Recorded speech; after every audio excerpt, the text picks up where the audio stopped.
If you think I'm lying, chapter 3 of the book of John, you have the man by the name of Nicodemus. Yeah. So he thought that religion plus status would give him peace.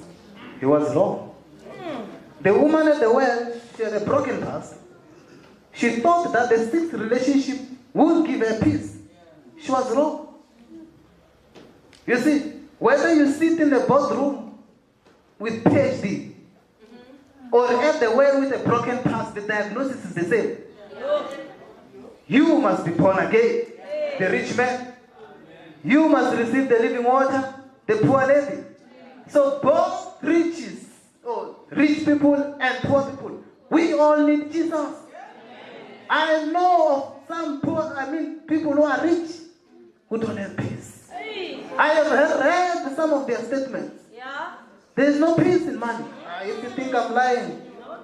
If you were to ask Solomon whether adventure can satisfy you, you know what Solomon will respond in Ecclesiastes chapter 1 verse 8? He will say, the eye never had enough of seeing. Yeah. If you were to ask Solomon whether labor can satisfy the longing of your heart, he will say, you know what, I hated my work. Because I work and others come and eat and misuse what you have worked hard for. Yeah. If you were to ask Solomon whether laughter or comedy, right, can fulfill your soul, he will say that, you know what, I've employed people to come and laugh at my house. And they laughed and laughed and they made jokes and I laughed until my ribs were painful. Then he said, vanity of vanities. If you were to ask Solomon whether drinking alcohol can satisfy your soul, he will say in Ecclesiastes chapter 2 that I actually planted vineyards in my house. Alcohol was made in his house and they made that alcohol and he drank in his palace. But guess what? He said, what did I gain? Vanity of vanity. If you were to ask Solomon whether a big house can satisfy your soul, he said, you know what, I built a big house. Solomon's house took 13 years to build. Not because he did not have money, because the house was big. But what did he say after? Vanity of vanities. Oh, it's vanity. If you were to ask Solomon whether having swimming pools around the house can fulfill your soul, he will say to you, you know what? Behind my house there are swimming pools. Like the one you're dreaming of. Wake up in the morning with a remote. You know those new curtains that are, you just press the remote and the curtains open. And then what happens after? When you look outside through the window, you see blue waters. Living in a real estate. Solomon said, what did I gain?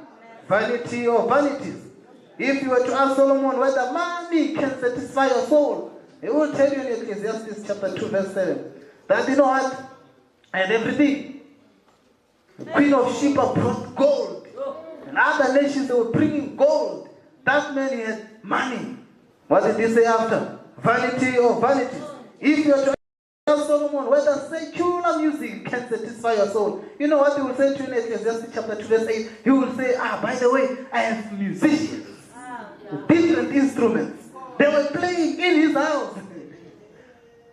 Whatever he wanted to hear, they could play for him. The best instruments. What did he give? He said, vanity of vanities. Oh, it's vanity. If we were to ask Solomon that having several partners can fulfill your soul, Solomon says, no one of you can come close. You are still bragging about 2 girlfriends. Relax. I have 700 wives, not girlfriends, wives. And also 300 concubines. So in total number, 1,000. What did I gain? Vanity of vanities. What you need is not what you are looking for. Those things will never fulfill you. What you need is Jesus Christ. The living water. He is enough.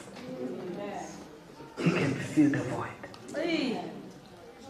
He can quench the thirst.